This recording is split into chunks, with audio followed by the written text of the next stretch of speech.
Your Excellency, we have permission to carry on with the conversation.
Very well, President William Ruto has just inspected a guard of honor.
them to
Well, good afternoon.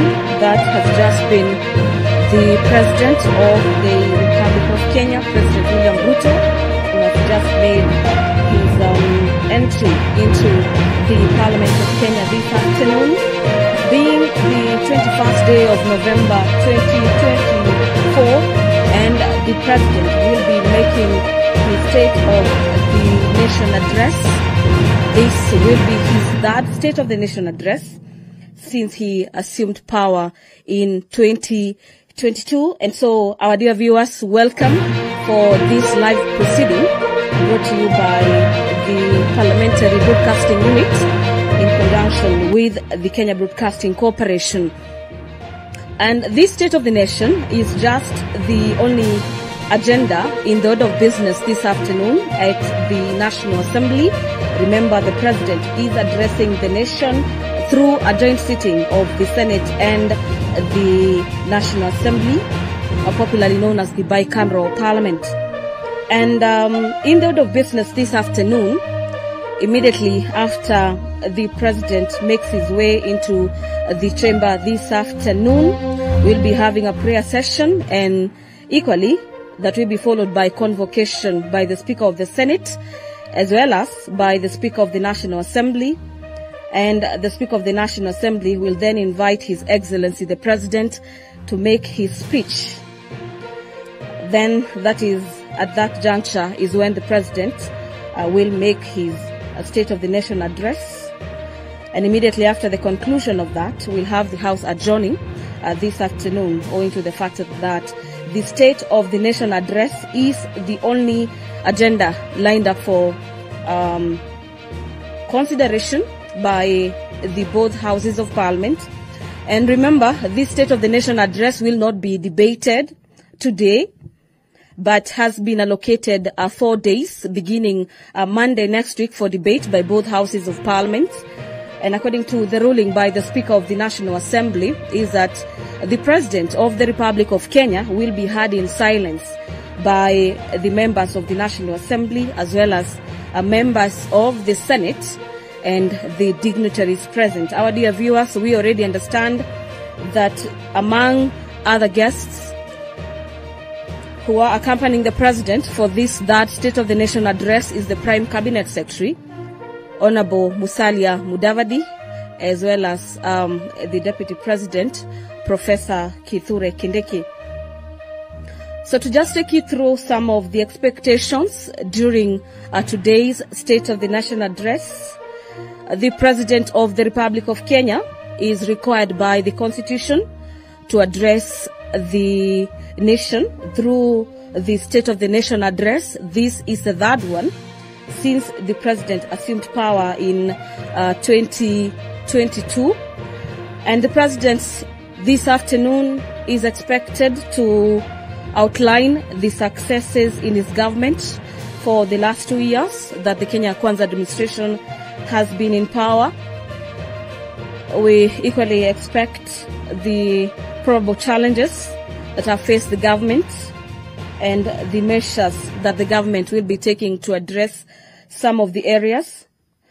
We also expect this afternoon, through the President's speech, that the President tells the nation some of the targets and new measures are put in place to ensure that the Kenyan government is ensuring that the country is being progressive. Remember, the government's key agenda is the bottom-up economic transformation agenda, basically on matters housing, health, digital superhighway, and matters economy, so to speak.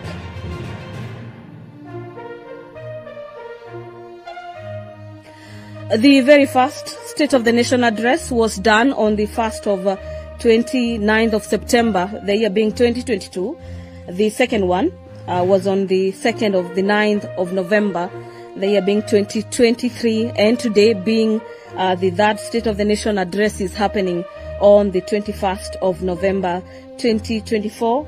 This is, so to speak, say a month after the swearing in of the Deputy President, Professor Kithure Kindiki.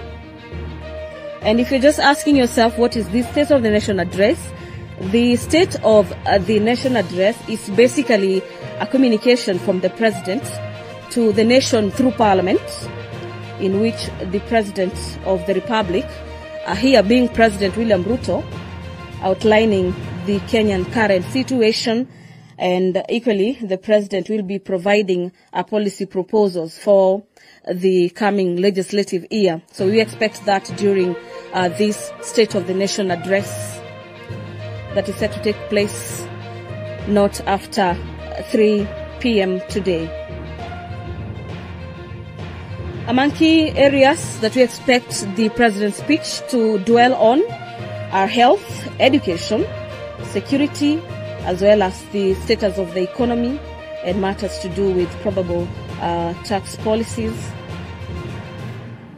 Remember, this third State of the Nation address comes at a time when there has been concerns about abductions and forceful disappearances and cases of femicide being on the rise, and we heard the President just yesterday pledging to support the war against femicide with about 100 million shillings being the commitment of the executive that the country and the top in command is ready to slay this dragon of matters femicide. And we will equally be expecting the President to tell the nation the measures that the government has put in place to ensure that the dragon of corruption is slayed, and what further the government will be doing through its various independent bodies to ensure that the corruption issue remains a matter of the past.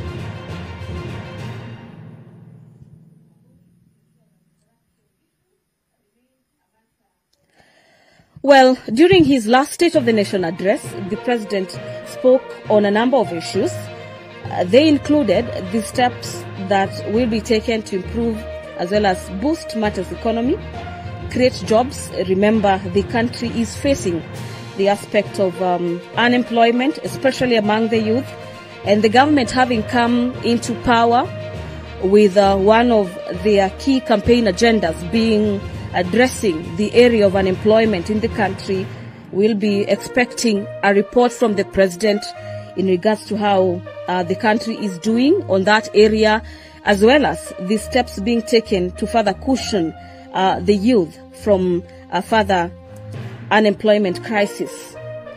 We also be expecting the President to speak on matters health reforms. Remember, we are just shy away from the implementation of the SHA or SHIF, if you may like, on matters to do with the transforming the health sector, and we'll be expecting the President to address the nation in regards to how his government is looking into transforming the health sector and ensuring that every other Kenyan is accessing their health rights as enshrined in the Constitution, as well as matters agriculture in the areas of farming as well as manufacturing.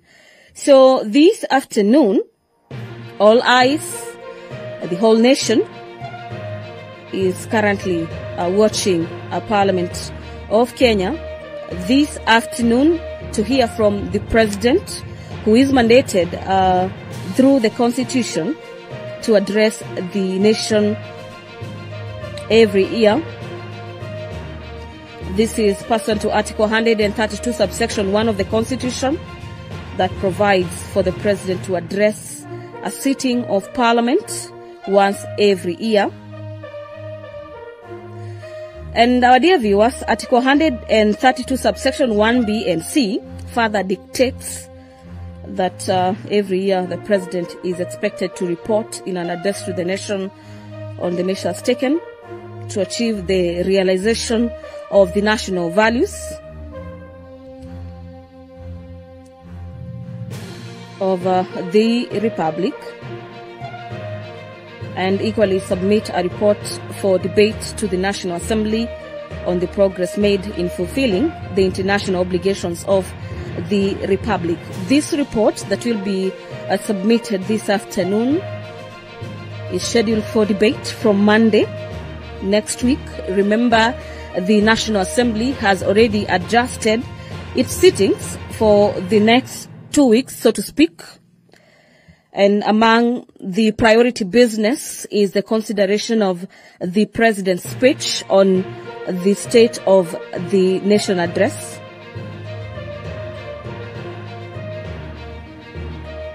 This year's address is coming technically about a fortnight after the swearing in of Deputy President Professor Kithure Kindiki. And we expect the president to address the measures taken to achieve the matters of national security, national values, and also highlight the achievement of his administration, such as the rollout as well as the uptake of the new Social Health Insurance Fund, popularly known as SHIF, that replaced the National Health Insurance Fund, also known as NHIF. So the president is currently with the speakers of the National Assembly as well as the Senate, where the president is expected to brief them as well as sign the voters' book, bearing in mind that the president is a visitor today in the presence of Parliament. Thereafter, the president will be ushered into the chamber this afternoon by the both speakers of the National Assembly as well as the Senate. I'm speaking about Speaker Moses Wetangula as well as the Speaker of the Senate, Honorable Amason Jeffer Kingi. Before them will be the Sergeant-at-Arms, and here I mean the key bosses of the matters to do with the proceedings of the both houses of Parliament, technically making their way into the chamber this afternoon. And immediately after, the Sergeant-at-Arms carrying the mace make their way or do that step into the chamber this afternoon. The members of the National Assembly as well as senators present and dignitaries present this afternoon will be alerted that the Honorable President of the Republic of Kenya is already ready to get into the chamber this afternoon and do exactly that, which is the address of the nation that will be preceded by the announcement or probably the notification by the Speaker of the Senate as well as of the National Assembly, who are expected to do a convocation. From our indications, it appears that particular procession is about to take place. Remember, this being that all eyes are on Parliament as President William Ruto makes his much anticipated State of the Nation address. This State of the Nation address presenting a crucial opportunity for the President to outline his administration's progress, the challenges, as well as future plans in the period characterized by so to speak, some economic turbulences, and there's heightened public expectations on this third State of the Nation address. It is technically a step-by-step march to the National Assembly's chamber this afternoon, and from your screens you can see the maces of both houses of Parliament have made their way into the chamber this afternoon, closely followed by the clerks as well as the President in between the two speakers, that is the Speaker of the National Assembly as well as the Speaker of the Senate. And we expect the President to equally address matters to do with the cost of living. Dear viewers, allow me to hand you over back to the proceedings of these live proceedings, streaming to you live from the Parliament of Kenya and brought to you by the Kenya Broadcasting Corporation in conjunction with the Parliamentary Broadcasting Unit. My name is Gladys Mungai. Have yourself a great afternoon.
Na tuombe.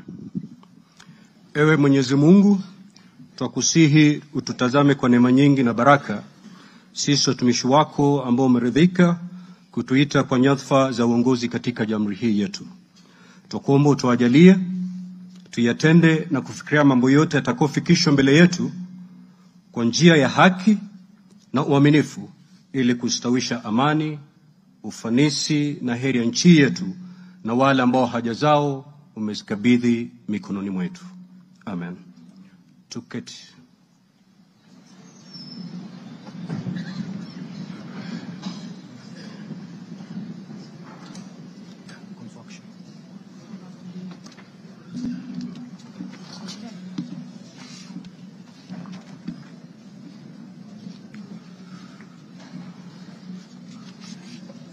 Order, honorable members. Let us all be seated. Thank you. Your Excellency, Honorable Dr. William Samoei Ruto, CGH, President of the Republic of Kenya and Commander-in-Chief of the Defense Forces, the Right Honorable Dr. Moses Wetangula, EGH, MP, Speaker of the National Assembly, Honorable Members of Parliament, distinguished guests, ladies and gentlemen. Article 132, Subarticle 1B of our Constitution provides that the President shall address a special sitting of Parliament once every year and may address Parliament at any other time. Article 132, Subarticle 1C of our Constitution further provides that the President shall, among others, once every year report in an address to the nation all the measures taken and the progress made or achieved in the realization of the national values referred to in Article 10 of the Constitution. In addition, Article 240, Subarticle 7 of the Constitution requires the President in his capacity as the Chairperson of the National Security Council to report to Parliament annually on the state of security in Kenya. In this regard, the Chief of Staff and Head of Public Service, via the letter dated reference EOP/CAB.26/4A, Volume 4, into brackets 178, and dated the 9th of September 2024, informed the Speakers of the Houses of Parliament of the intention of His Excellency, the President, to address Parliament. Consequently, and upon consultation, the address to Parliament by His Excellency the President was scheduled for today, Thursday, the 21st of November, 2024. Pursuant to Standing Order 25(2) of the Senate Standing Orders, I notified honorable senators of the place, date, and time of today's special sitting via Gazette Notice number 148/29, which was published in the Kenya Gazette on Friday, the 15th of November, 2024. Further, together with the Right Honorable Speaker of the National Assembly, I notified all members of Parliament and the general public of today's special sitting via notices placed in 3 local newspapers yesterday, Wednesday, the 20th of November, 2024. Accordingly, honorable members, this special sitting is properly convened. I thank you.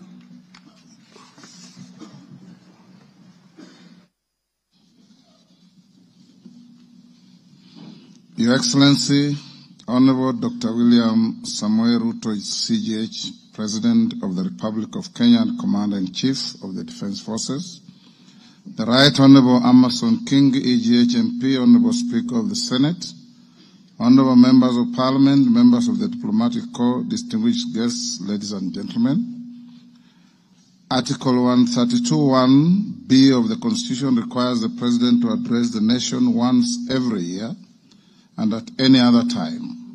Further, Article 132(1)(c) of the Constitution requires the President to once every year report in an address to the nation on measures taken and progress achieved in the realization of our national values. Additionally, Article 132(1)(c)(3) of the Constitution provides that the President shall submit a report for debate to the National Assembly on the progress made in fulfilling the international obligations of the Republic. In this regard, honorable members, by way of a message to the House, His Excellency the President conveyed his desire to address a joint sitting of the Houses of Parliament today, 21st November 2024. Therefore, pursuant to the provisions of Standing Order 22 of the National Assembly Standing Orders, and by Gazette Notice number 15327, which was published in the Kenya Gazette on 18th November 2024, and indeed as also notified to all members and the general public by way of newspaper notification published on 20th November 2024, I gave a notice of this special sitting of Parliament to the members of the National Assembly. Accordingly, honorable members, this special sitting is properly convened. Your Excellency, honorable members, distinguished guests, ladies and gentlemen, this year's President's address comes at a time when the country is set to host the 14th edition of the East African Community Interparliamentary Games. The Interparliamentary Games shall bring together participants from the member states of the East African Community and the East African Legislative Assembly, and are part of the deepening, widening, and tightening of the integration process. The Games are scheduled to commence next month on 7th December 2024 in Mombasa County, and all is set in readiness for these Games. Moving on, Your Excellency, it is in the custom of Parliament to recognize invited guests seated in our galleries. I therefore wish to recognize the following guests who are seated in the Speaker's row. Her Excellency Mama Rachel Ruto, First Lady of the Republic of Kenya, and other members of the First Family. His Excellency Honorable Professor Kithure Kindiki, the Deputy President of the Republic of Kenya and the spouse of the Deputy President, Her Excellency Dr. Joyce Kithure. Honorable Musalia Mudavadi, EGH, the Prime Cabinet Secretary and Cabinet Secretary, Minister of Foreign Affairs and Diaspora Affairs. Your Excellency, honorable members, also present in the Speaker's row this afternoon are the Honorable Lady Justice Philomena Mbete Mwilu, MGH, Deputy Chief Justice and Vice President of the Supreme Court. She is accompanied by Honorable Justice Mohammed K. Ibrahim and Justice William Ouko. Justice William Ouko, judges of the Supreme Court of Kenya. Also accompanying the Deputy Chief Justice are Honorable Justice Oscar Angote, presiding judge of the Environment and Land Court. Honorable Justice Lady Justice Jemima Wanza Kelly, judge of the Employment and Labor Relations Court.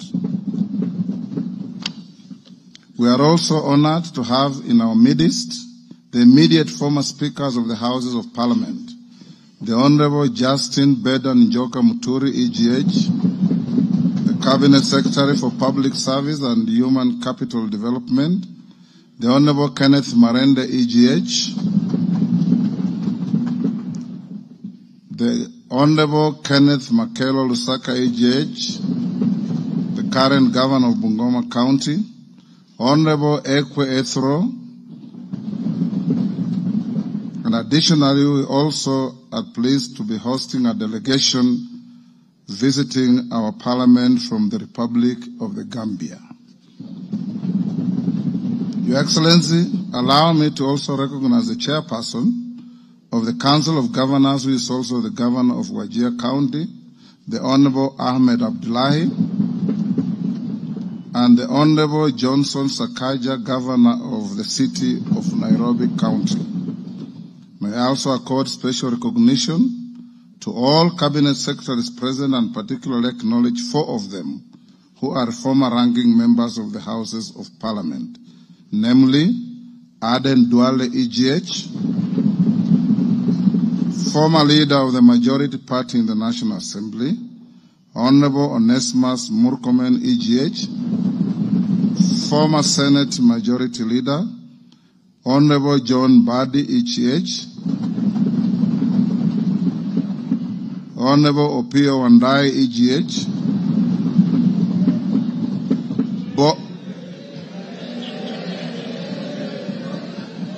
both former leaders of the minority in the National Assembly. I need not mention that His Excellency the Deputy President is a former leader of majority in the Senate. I also acknowledge the presence of Mr. Felix Kosgei, Chief of Staff and Head of the Public Service, Principal Secretaries, members of the Diplomatic Corps and heads of constitutional commissions and independent offices and state corporations present. They are all welcome to the House of Parliament. Your Excellency, I wish to make a special welcome to Parliament and mention the Chief of the Kenya Defence Forces, General Daniel Kahariri, who is present, and the respective service commanders, the Inspector General of Police, and other leaders of our disciplined forces who are seated at the Speaker's row.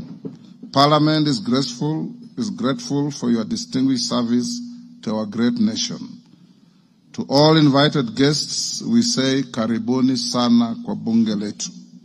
Your Excellency, honorable members, distinguished guests, ladies and gentlemen, it is now my singular honor and privilege to invite His Excellency the President of the Republic of Kenya and Commander-in-Chief of the Defense Forces to address this special sitting of Parliament. Welcome, Your Excellency.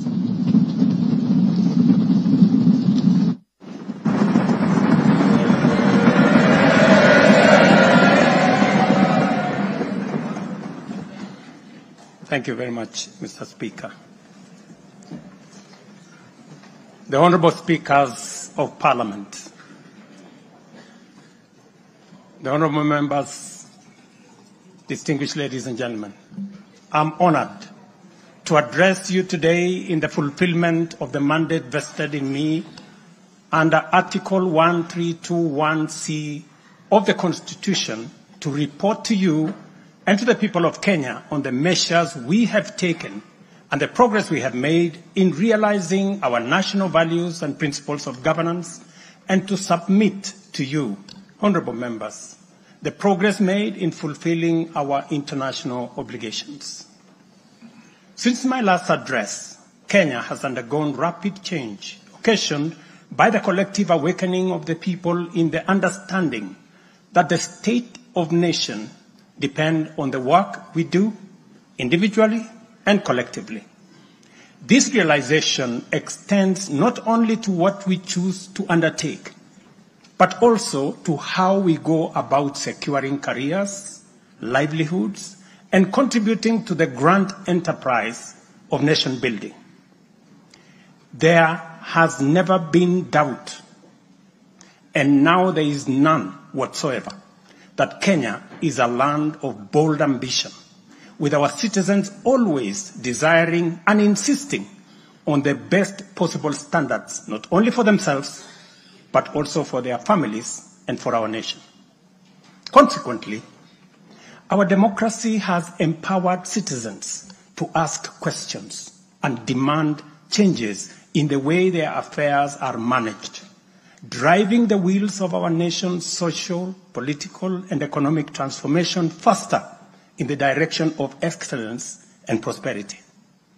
Rare are the times when leadership is ahead of the people. We are always striving to steer the machinery of state and government to keep pace with the aspirations of our citizens. We have learned through the hard as well as the more customary ways that listening is a full-time occupation of leadership, and that all questions asked by the people must be answered thoroughly and in full. We have learned never to take anything for granted and make every effort to call all our people, to carry all our people along with us in the pursuit of our transformation. The context in which I make this national address is not only significantly different from previous occasions, but it is also a singular moment with unique historical implications for us all. It is an opportunity to affirm the principles and values of which our nation stands, review the steps we have taken, the path we have chosen in our journey of national development, and reinforce the commitments we have made to one another and to our beloved nation for the sake of the present and future generations. I do not take this for granted, and with utmost respect and humility before this august assembly of the people's elected representatives, I desire to respond to the most pressing concerns that have been raised by Kenyans of all walks of life in recent months.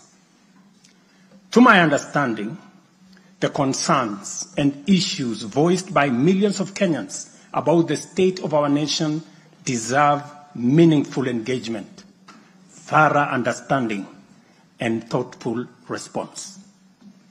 There are discussions about whether leaders understand the pain, hardship, and struggles endured by countless citizens every day as they strive to make ends meet, and whether the government is doing anything about it. Similarly, many struggling Kenyans impatiently wonder when will real money get to their pockets, and when will the jobs promised, which they deserve, become a reality.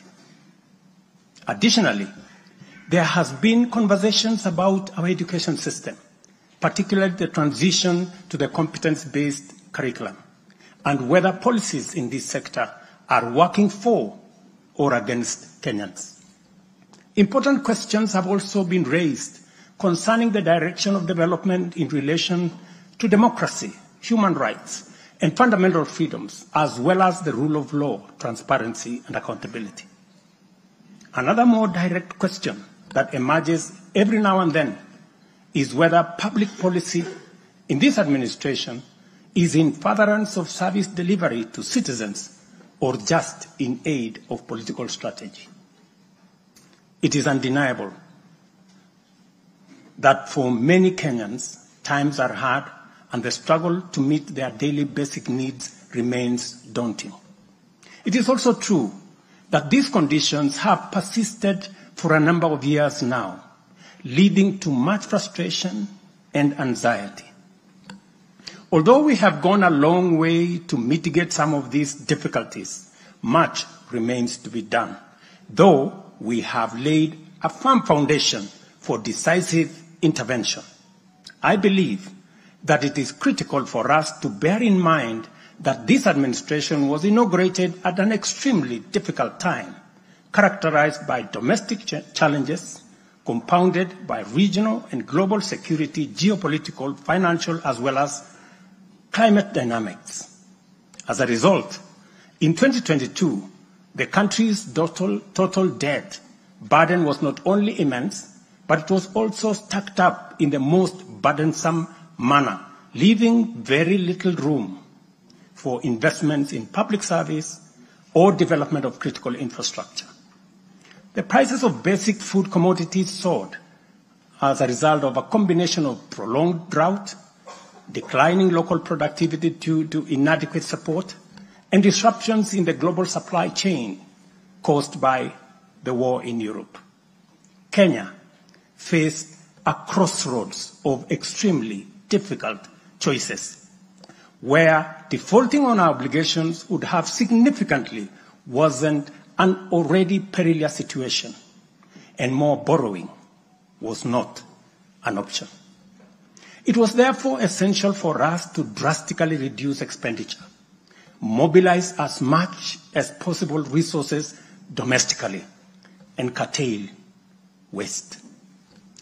As I informed the nation then, matters were going to get more difficult before they could get better. And we all had to tighten our belts and work hard under very unforgiving conditions. We have staked the fate of our ambitious bottom-up economic transformation agenda on easing the stress that the economy was in and the strain citizens underwent, while creating room for the implementation of our transformative interventions. Members, I give this background to underscore two very important facts. First, we haven't been watching helplessly and doing nothing as adversity took a toll on the economy and undermined the livelihoods and well-being of the people. On the contrary, we have been working tirelessly to steer the country away from the brink of unprecedented economic collapse and onto a more promising trajectory. The second point is that while we may not be where we would like to be, we are certainly not where we were 2.25 years ago. At the same time, the cost of living was substantially high, with prices of basic commodities beyond the reach of many households. Today, I'm proud to report that the macroeconomic indicators point to a positive turnaround and an upward trajectory. Allow me to highlight a few milestones that underscore this progress. The shilling has stabilized significantly, appreciating from Kenya shillings 162 to the dollar in February 2024 to Kenya shillings 129 today, a remarkable gain of 20%. This recovery has restored confidence in our financial markets and significantly reduced the cost of servicing external debt, creating fiscal space for our development imperatives. Inflation has declined dramatically from 9.6% in September 2022 to 2.7% in October this year, the lowest rate in 17 years. This achievement has been the consequence of favorable weather and our deliberate efforts to support farmers with affordable inputs, including subsidized fertilizer, leading not only to increased production but also productivity and lowering the prices of many cereals, including maize, pulses such as beans and peas. Our foreign exchange reserves have surged by US dollars 2.4 billion to hit a new record of $9.5 billion, providing a 4.8 month of import cover, the highest in 10 years. This resilience shields us from external shocks in the global economy and restores investor confidence. Ladies and gentlemen, interest rates are also trending downwards, reducing borrowing costs and freeing up fiscal space for growth-enhancing initiatives by business. Tax revenues have grown by 11.5% in the year to June 2024, reflecting the success of our tax-based expansion measures. The economy continues to grow steadily, recording a 5.6% growth rate in 2023, among the highest globally. We project 5% growth this year and 5.6% growth next year. Honorable members, our efforts to secure food security and stability are already bearing fruit. Since February, we have distributed subsidized fertilizer to 6.45 million registered farmers in 45 counties, enabling them to increase their yields. And this year, we have procured and through e-vouchers distributed 7 million bags of both planting and top dressing fertilizer to boost food production across the country. This intervention will see a projected increase in maize production, for example, to a record 74 million 90 kilogram bags. We have also concluded long-term agreements with 11 suppliers of assorted fertilizers so as to make this commodity available all year round. Fertilizer for the long rains season will be stocked in outlets nationwide, ensuring our farmers are ready to plant, grow, and produce. This forward momentum will not only increase our agricultural output, but also reduce our reliance on costly food imports, securing a more self-reliant and a more prosperous Kenya.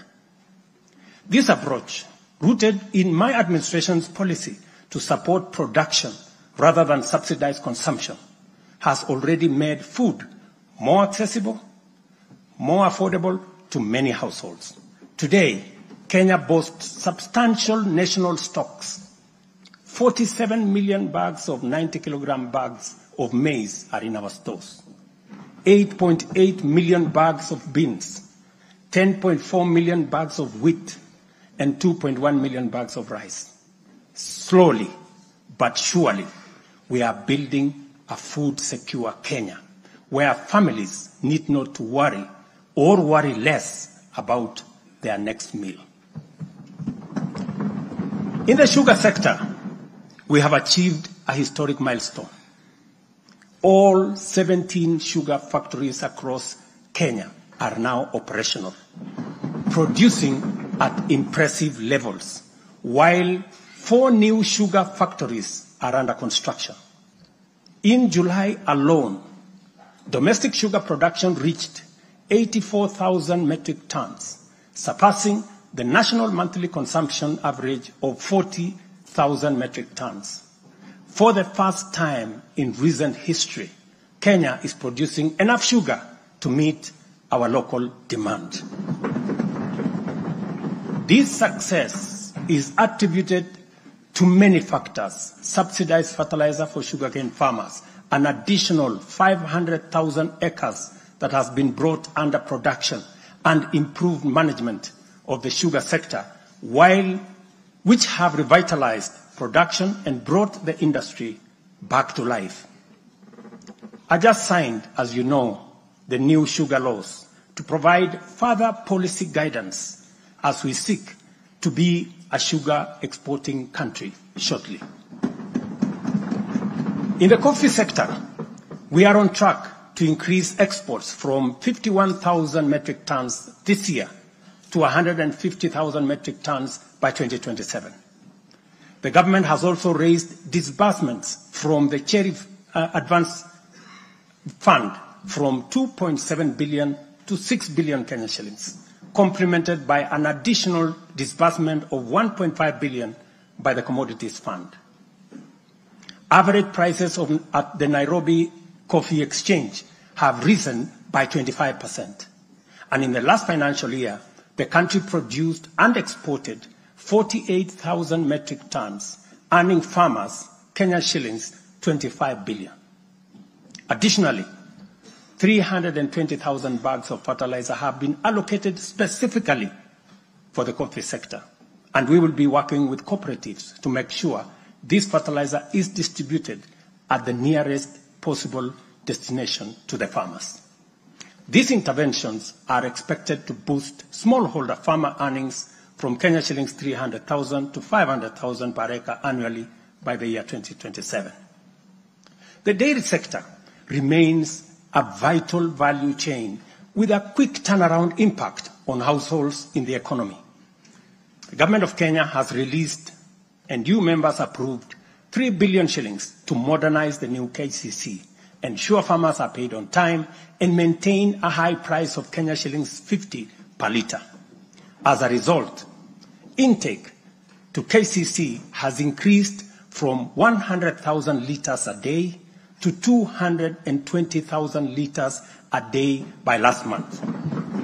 Other strategic interventions include the extension of duty-free imports for feed manufacturing raw materials, subsidized artificial insemination services, and the reduction of sexed semen costs from 7,000 to 2,900 through the Kenya Animal Genetic Resource Center. These measures have led to a 14% increase in milk production from 4.6 billion litres in 2022 to 5.2 billion litres in 2023, with projections exceeding 6 billion litres this year. The value of exported dairy products has nearly doubled, rising from Kenya shillings 4.8 billion in 2022 to Kenya shillings 7.2 billion in 2023. These gains demonstrate how targeted policies can deliver tangible benefits to dairy farmers and drive growth in our economy.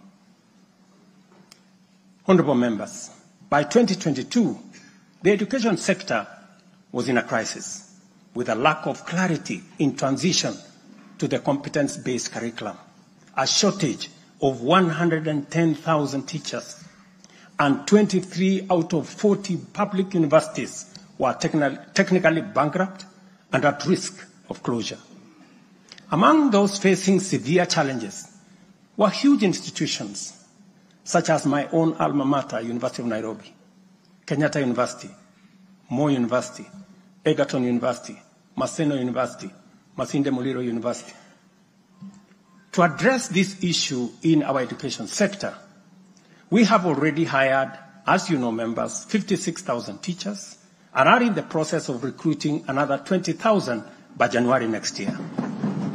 We have also ensured the seamless transition of learners from primary to junior secondary and domiciled grades 7, 8, and 9 in primary school, optimizing the use of existing infrastructure, ensuring the safety of young learners, and protecting parents from the high costs associated with boarding schools far away. Recognizing the financial challenges faced by our universities and TVETs, we introduced a new student-centered higher education funding model. This model gives priority to the most vulnerable students, offering them up to 95% government support, while also pulling our universities back from the brink of collapse. The remaining challenges for a few universities, like Moi University, are related to internal administrative and governance issues, which I have given firm instructions that they should be addressed. To further enhance access to higher education, we launched the Open University of Kenya, and this House approved that exercise, paving the way for more students to achieve their academic goals. The institution's first cohort of students is scheduled to graduate next week, on the 29th of November 2024. Honorable members, universal health coverage is a cornerstone of our transformation agenda and a matter that touches every Kenyan family. Despite health being a devolved function, we acknowledge the immense financial burden that comes with health. Counties have struggled with shortages of medicine, equipment, sometimes staff, hindering service delivery and leaving countless Kenyans with suboptimal access to health care. It would have been easy for me to step back and leave this responsibility to counties alone. But that would have been a disservice to Kenyans and a betrayal to our Constitution. Instead of engaging in debates about healthcare being devolved, I have chosen the hardest but necessary path of addressing this challenge head-on. Health delivery is not just about fulfilling a constitutional mandate by whatever level of government. It is about ensuring that healthcare is not a privilege for the few who can afford and a pipe dream for the many who cannot. For years, NHIF was saddled with debts and inefficiencies, and healthcare was being severely and negatively impacted. For far too long, too many households have lived on the edge, just one illness away from financial catastrophe. Our healthcare system has historically neglected the poor and vulnerable, leaving them without any option, while private sector medical covers remained out of reach for the majority. This is precisely what we will correct through the provision of universal health coverage. This agenda is not just about a promise. It is about a bold commitment to deliver health through transformative financing reforms, making healthcare accessible and affordable, digitizing our healthcare services to enhance efficiency, eliminate fraud, and stop corruption, and to empower a skilled and motivated health workforce. To honor our commitment on the universal health coverage, I signed into law 4 groundbreaking legislation on the 19th of October, passed by this August House. The Social Health Insurance Act replaced the outdated National Hospital Insurance Fund and established the Social Health Authority, which oversees 3 essential funds. This modern framework ensures that every Kenyan, especially the most vulnerable, can access quality healthcare services when they need it most. The shift from the National Health Insurance Fund model to Taifa Care is fundamental and radical in both scale and character. NHIF, if I give you a bit of example, NHIF served a few salaried Kenyans and those who could afford to pay. But Taifa Care covers every Kenyan, regardless of employment or financial status. Secondly, despite serving a limited class of citizens, NHIF nevertheless accumulated billions of shillings of debt because of misalignment between contributions and the actual cost of healthcare. Taifa Care has undertaken an accurate costing of all healthcare-related goods and services in order to provide timely, effective, and efficient service to every Kenyan that is affordable. Additionally, the NHIF had a waiting period lasting between registration and eligibility for service. I think it was like about 3 months. Under Taifa Care, citizens are eligible for all services upon registration. I therefore urge every Kenyan to take the most important step in securing dependable health care for themselves and their families. Register. Register now or at the earliest possible opportunity. Honorable members, for the first time in our nation's history, free primary health care is increasingly becoming available at dispensaries, health centers, and hospitals. Ambulance and emergency services are also slowly but surely being made available at no fee. Under Taifa Care, we have introduced a comprehensive benefits package that brings specialized care, such as cardiothoracic surgery, within reach for many Kenyans without the burden of financial strain. Through the Digital Health Act, we are revolutionizing healthcare delivery.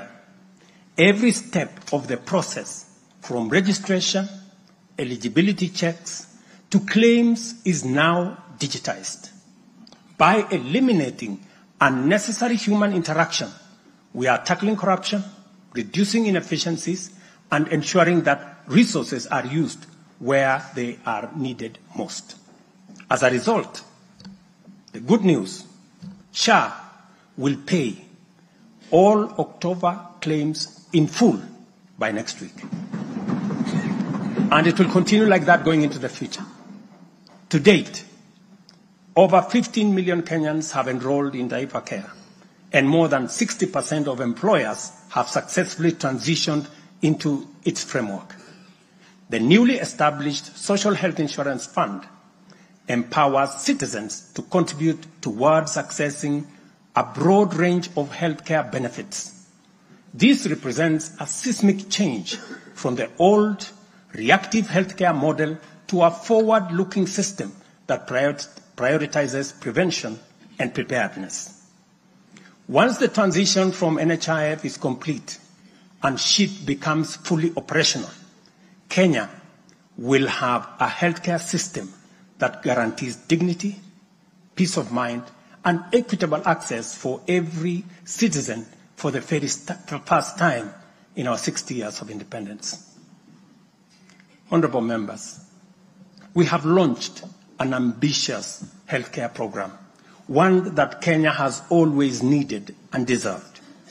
Like any major transition, there are challenges, but I promise you, we are fully committed to making the system work. As we roll out this program, we are listening to citizen voices and collaborating with counties to deliver better healthcare services. Through the Facility Improvement Fund, which you in this House passed, we will ensure that hospitals are equipped with the tools they need, medicine, equipment, and other resources necessary to provide quality care, while involving citizens in decision-making at every facility. We are now doing the heavy lifting, clearing decade-old debts, ensuring access to medicine and equipment, and stabilizing a system that had failed too many for too long. We are building a healthcare system that serves every citizen with equity and dignity. Over the past month, we have disbursed Kenya shillings 5 billion to settle historical debts owed to the public, private, and faith-based medical facilities, some of which have been pending for over a decade. Another 3.7 billion will be disbursed tomorrow. This underscores our commitment to ensuring uninterrupted delivery of healthcare services, and we will continue to clear the remaining balances in a phased-out approach over the coming months. This sustained effort aims to restore confidence in the healthcare system and ensure seamless access of quality services. Honorable members, there is a compelling body of data projecting that not only is the future of humanity urban, but also that Africa has the fastest rate of urbanization. Kenya is no exception, and in fact, many of our counties are urbanizing rapidly. Dear Kenyans, we have a date with an urban future, and the only choice we have is what this urban future will look like. Will it be characterized by decent, dignified, safe, and livable neighborhoods and communities?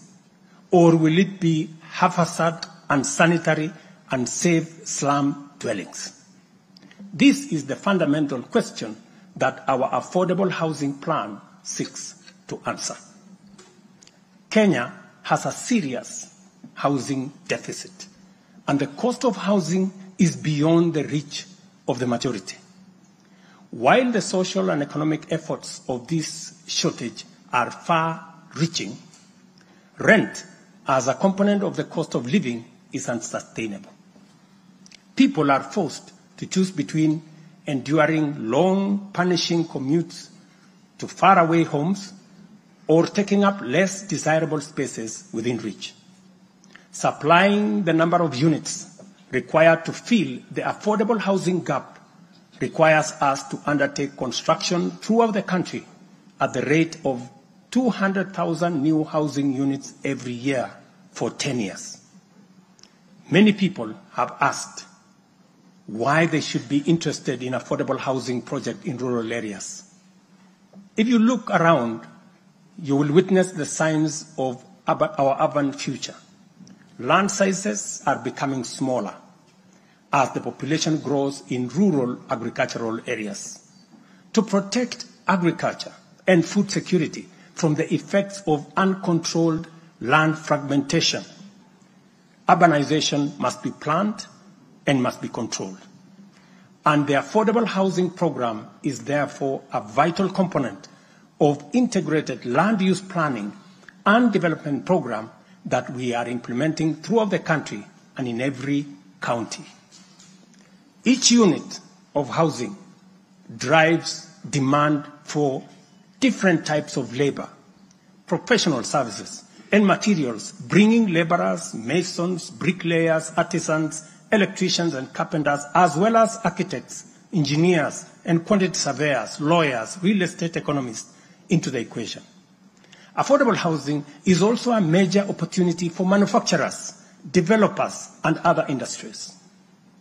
In other words, the economic boost from housing pillar of our bottom-up economic transformation agenda is significant and undeniably much needed.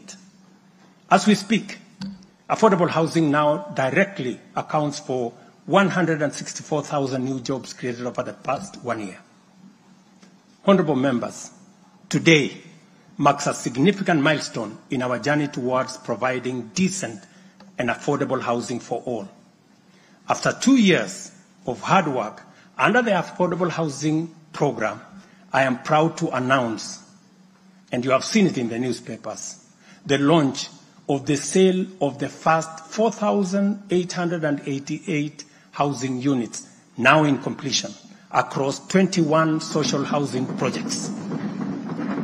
These units, comprising studios, 1-bedroom, 2-bedroom, and 3-bedroom homes, are tailored to meet the needs of our people, offering 1,041 social housing units, 2,133 affordable housing units, and 1,714 affordable middle-class housing units in 24 counties. I invite every Kenyan above the age of 18 to join this historic journey towards home ownership.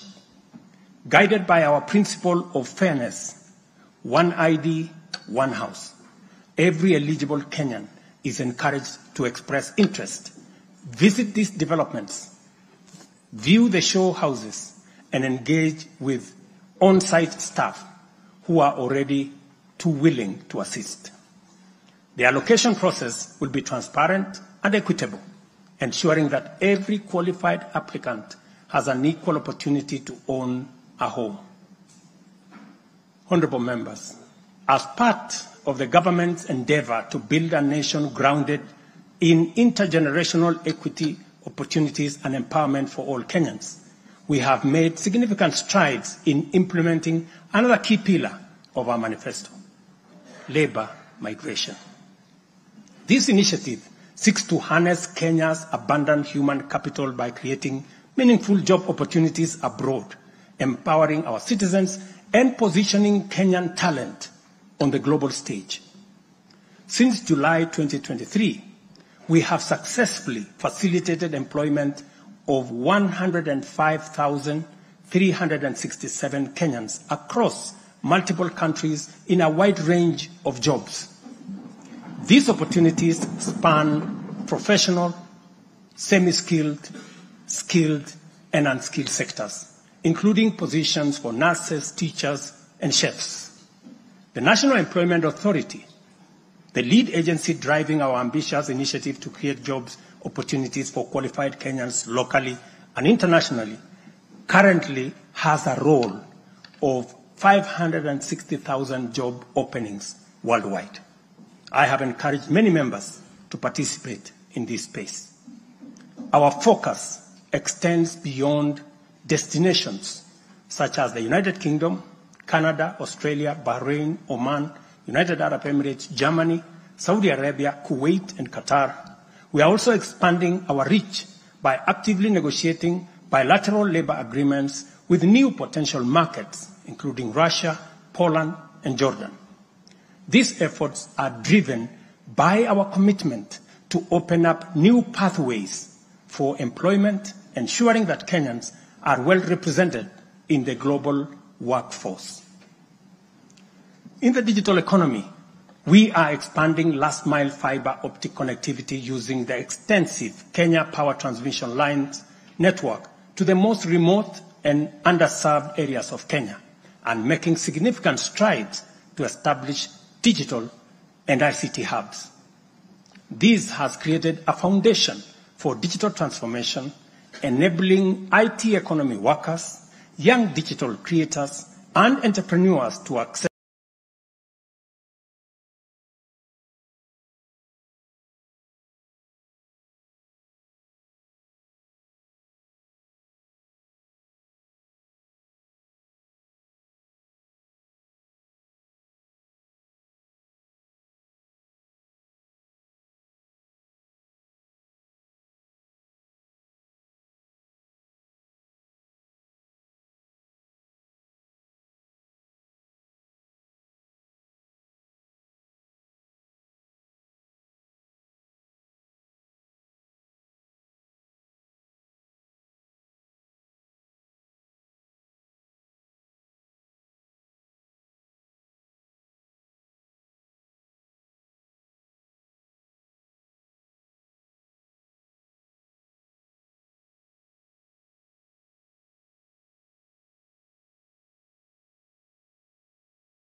going to solve the issues of abduction, isn't it? The issue of social justice, the issue of equitability, and also look at Parliament. ODM has come to Parliament, and Parliament itself, according to every constitution, is illegitimate. Why am I trying to say so?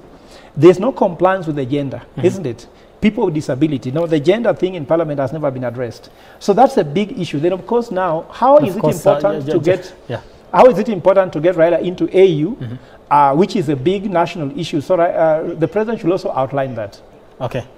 All right, the Deputy President, that is Kithure Kindiki, has already arrived at the National Assembly ahead of the President William Ruto's address this afternoon, addressing the two houses of the National, two houses rather, on the state of the nation, giving us a report on exactly where we were, where we are, and where we are supposed to be going. Of course, so those are live pictures coming to you live from Parliament buildings. All right, we expect the President to be making his way any moment from now, because it is 2:09 and the address is supposed to be starting at 2:30 p.m. this afternoon.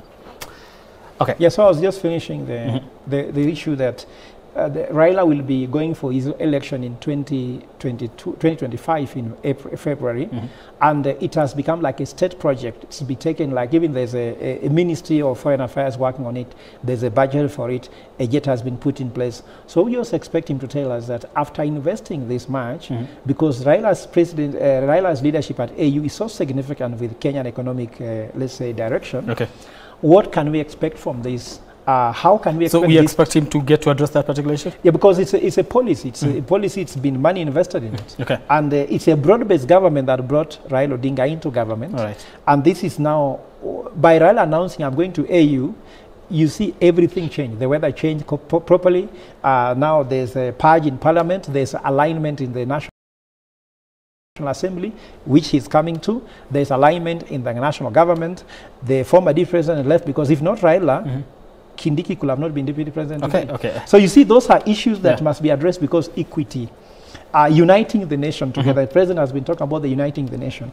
How are uniting the nation when we might be trying to isolate any part of the country? So the issue of Raila going to AU is significant because a jet being put aside, isn't it? 10 billion shillings being invested in that campaign, isn't it? Raila's candidature is important. So we want Kenya to understand, because there are a lot of misunderstanding. People think that Raila is going to AU is a personal achievement for Raila. Yet it has a national interest, and it's very important for Raila to get this seat there because it will bring investors. We are looking for creation of jobs. How can AUCC help us assist Kenyans to create jobs? We are looking for attracting foreign direct investment. How will Raila sit in AUC attract investors to come to Kenya so that we can help achieve the Kenyan dream? All right. Still on the issue of human rights violation, and Steve, of course, you work with the human rights. Talk to me about this in terms of if you're going to be taking stock of exactly what happened in the last year and also what is happening today and what you expect to see in the coming days. And of course, we did have protests in 2023. The Azimio, led protest against the Finance Bill 2023 and also the cost of living. We saw protests this year. We've seen human rights violation left, right, and center. It's not even something that we can say it's allegedly. It has been there in most cases because we've seen that live on TV. Let's talk about that from where you sit as a human rights activist. Where are we? Thank you very much, Brian. So firstly, I want to view this from our lenses, which we try to look at everything from a very human rights-based approach. And using our lenses and from where we sit, there has been extremely gross violations of human rights. I want to start by highlighting that this year we literally celebrated, I don't know whether it was a celebration or marked 14 years since we got the Constitution of Kenya 2010. Yeah. And with this constitution, it has been marked as a very progressive constitution. Kenya had been marked as a very safe haven for everybody who was looking for asylum, everybody who was running away from any human rights violations in their countries. Kenya was the place to be. But fast forward to 2024, we are seeing a complete degeneration and a complete water down of this safe haven that Kenya has been. And we can start from the abductions situation. And from abductions, we can clearly see that the state agencies, let me just say every duty bearer, because it just encompasses a good level of the state and all its agencies, highlighting that, look, we don't know who is abducting people, which is very concerning in one way or another, because based off the amount of apparatus and amount of personnel and security agencies in this country, they know everything that is happening. That is my perception. But saying you don't know who is conducting these abductions. Secondly, the very heavy contravention or violation of human rights and going against an international convention that Kenya is a signatory to, the 1951 Geneva Convention.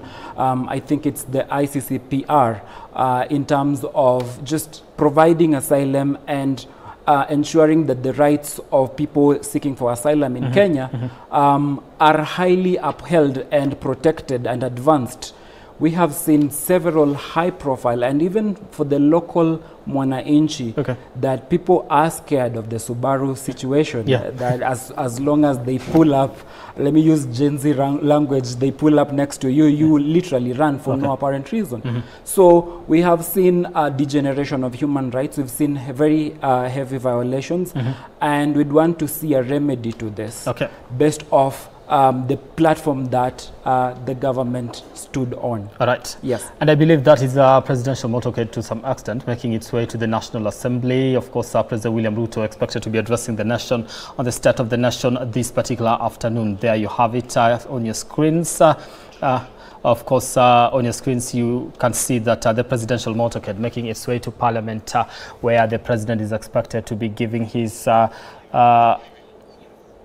address to the nation this afternoon. We can see that motorcade, of course, outside Parliament buildings. You expect him to be addressing at 2:30. This is 2:14.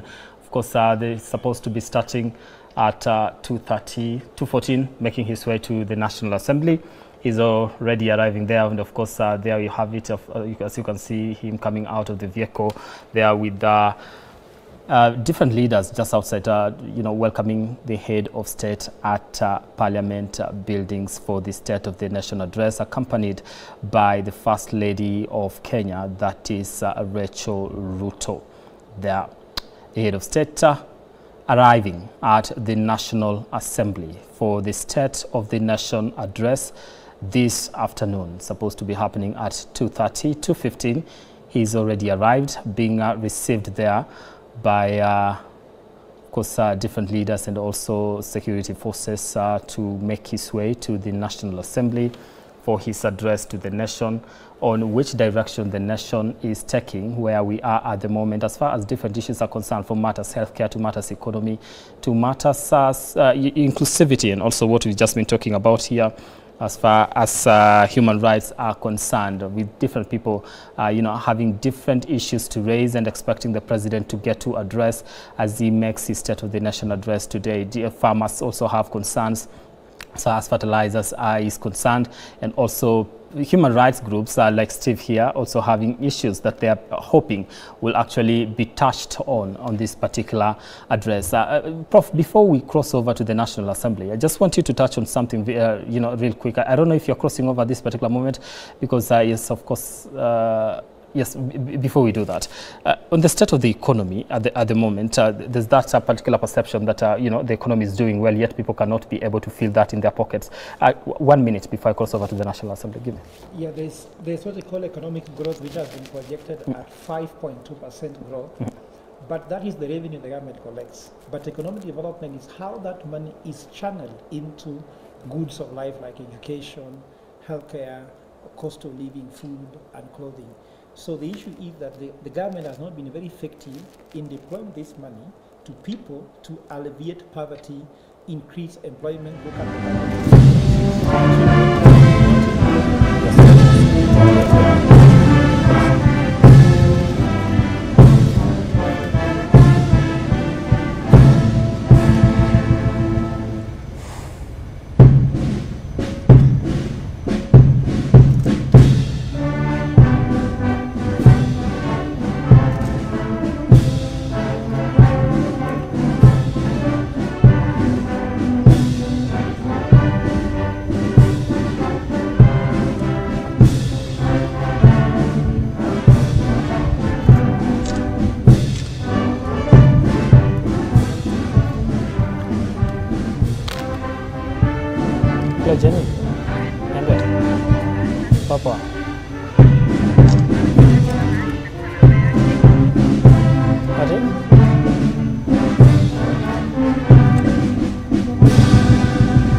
Right, President William Ruto there, the Parliament buildings right now, and of course this particular State of the National address is supposed to be taking place at 2:30 p.m. this afternoon. We're just 4 minutes away, and we'll be crossing over to that particular side to get to hear what will be happening as far as the State of the National address is concerned. Of course, the head of state made his way to Parliament buildings, inspected the guard of honor, which I'm being told here by Prof that it is a measure of fit to command, because you need to inspect the guard of honor for actually the military to ascertain that you're actually fit to command.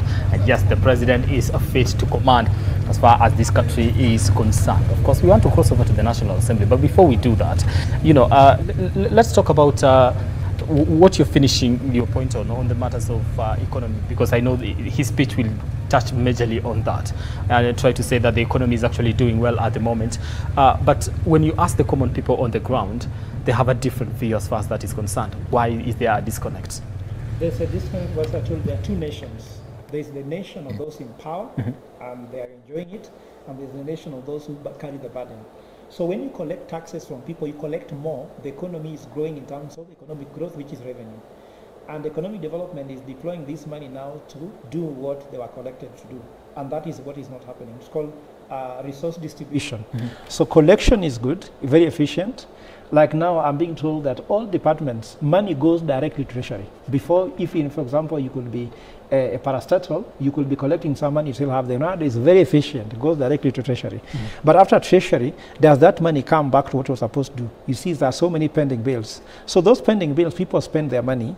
After spending their money, they never got those money given. And those money they spend were in the budget. So what is happening? How can you be having so many pending bills and also having so many loans? You should have one problem, either so many pending bills or that you have so many loans because you are paying all the bills. You cannot be saying you are not paying bills and you're borrowing. You're borrowing to do what with it? So that's the issue. But the state of the economy are there issues to look at. Business. The interest rates are very high. Is the president going to tell people that from the 28% interest rate, it's going to be lower so that people can access more money? Are they going to reduce borrowing so that they don't compete with business investors? Because if they are borrowing so much at 18%, then investors prefer to lend to the government than to actually use that money to set up a business.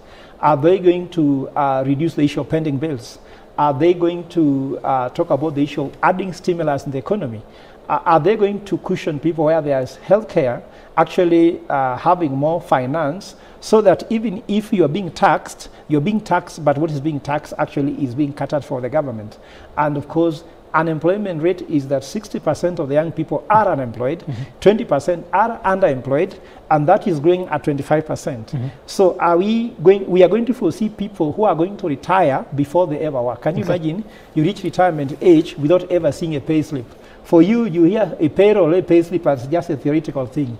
You never seen. So those are the kind of challenges we are seeing. But I believe that the president will want not guide us by macro economic theories. We need a micro. How many businesses are growing from the lower end of the pyramid? Because you talk about the bottom up, he's going to talk about it. He will be talking about the issue of a university funding model, because students are now asking for that. But is he going to talk about numbers? After introducing a new university model, after introducing a new funding model, have we seen more people joining campus or less people joining campus? Because that's how we measure economic development, access to education, transition from primary to secondary. The issue of healthcare, you talk about the issue of health service promoters. Are we having more health outcomes? Are we having a lower mortality rate? Lower maternal deaths, isn't it? We want to see the figures that actually make sense. We call them key performance indicators of the economy. They're not working. And if we are not getting more people being employed, yet we are spending money on education, education is not complete until people are employed, because we are seeing that this government read a budget of 4.2 trillion and said they have frozen employment. I found that was the most sick thing. But let me say again that the president has called his first thing by arriving on time. And then any other thing now can start going wrong, because you can arrive on time in an examination room, but when the exams begin, when you open the new page, your marks begins moving from 100 to 50 and then to 0. When the answer sheet is given to you, everybody has 100. But as you start writing, your marks goes down. So the president still has 100% on his State of the Nation address. Until he says the first word, then we start marking. Okay. Steve, does he have 100 or does he have 0? Then when he says the first word, now you start marking. And, you know, keeping in, when he says the first word, that's when you're like, okay, well, you've scored 1 as we continue. Let me get this. You see, this particular house that is actually addressing, on the 25th of June, people made their way to, the, you know, in show of dissatisfaction with the government of the day. It's coming back to issue the State of the Nation address here. And during that particular time, talking about human rights violation, that's when we got to see quite, you know, that coming out in a very huge particular manner to the, you know, making international headlines to that extent. What does this, you know, how important would it be to actually get to address some of these issues, especially considering the fact that this house was, you know, got to get the receiving end of the anger of people during the Gen Z protests in June? Great. Brian, I'd want to start by highlighting one thing. During the protests, there were several demands and clear dissatisfaction items that were brought out by the Gen Zs and also the millennials who joined in the and also the boomers. Actually, it was more of a very good mix of demonstrators. Yeah, Prof here was in the streets. So that good mix had specific asks in terms of inclusiveness, in terms of employment. So there is a lot of people who are graduating from universities, but zero opportunities to them. From my end, what I believe in is economies. I'm not the greatest economist, or in fact, I'm not even a student of economics, but in my very little knowledge of economics 101 is majority of economies are built off the backs of the young people, the middle class and the slightly lower middle class. They have the energy, they have the time, they have the education, and they have the agility to literally do a lot. Be it engineers, be it doctors, be it people who are working just with their hands, be it the art industry. We have a very robust technology economy, and the government at some point, I believe that they're pivoting towards a digital economy. But on the other hand, slapped it with a lot of taxes to curtail the growth. So from my end, I believe that the more young people keep being ignored, keep not being listened to, it keeps catalyzing the already worse situation. So in terms of a marking scheme, I believe, well, 100 is a very high threshold. But again, Prof said we start from 100, then we start deducting. Yeah, it should be fair. You know, we don't want to be mean by saying he's starting at 0. Yeah. It's always fair that, you know, if you have a marking, you have an answer sheet, you still start from 100. Because question 1, 4 marks, isn't it? Question 2, 6 marks. Method 1, 1 mark. So as you go wrong method, you are losing. We don't start by saying you are starting from 0. Okay? We always start from up, and also that's being optimistic. I don't want to be pessimistic about the issue, but nevertheless, I know all Kenyans are already saying, oh, nothing. I can see charts people saying, if the president don't talk about the issue of abduction, then this is a waste of time and money. People start by that. But now what's happening is that State of the Nation address is constitutional role, which is stipulated according to the Constitution. If the president just comes and read according to how it is, standard one. Remember the first one, he fell short of it, isn't it? And I scored him 62%. Today I'm waiting.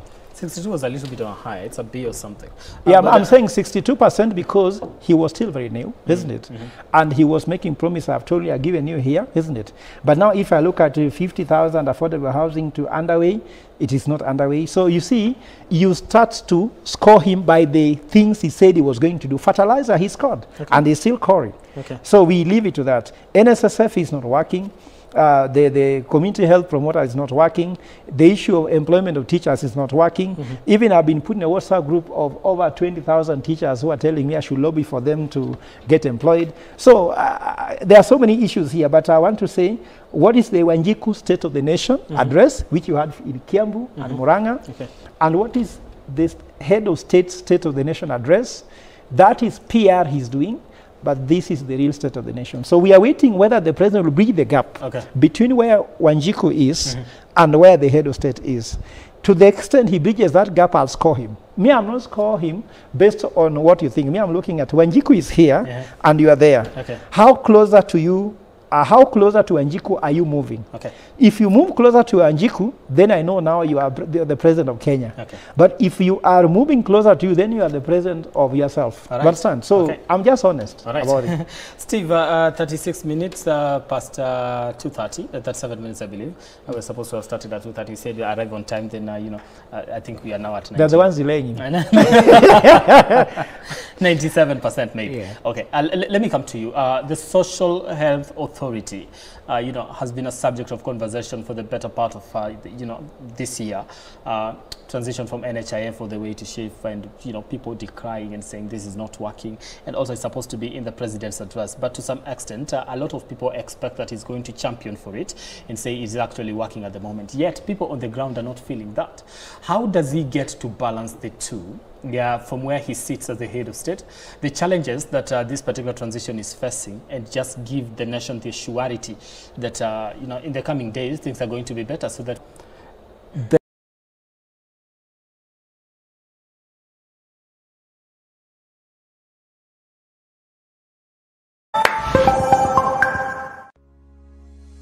Almost every person is online right now, either on desktop or mobile phones. The comfort and accessibility of mobile applications are the main reason why opting for mobile over desktop. In 2018, the number of mobile apps downloaded worldwide was 205.4 billion, which is expected to reach 258.2 billion by 2022.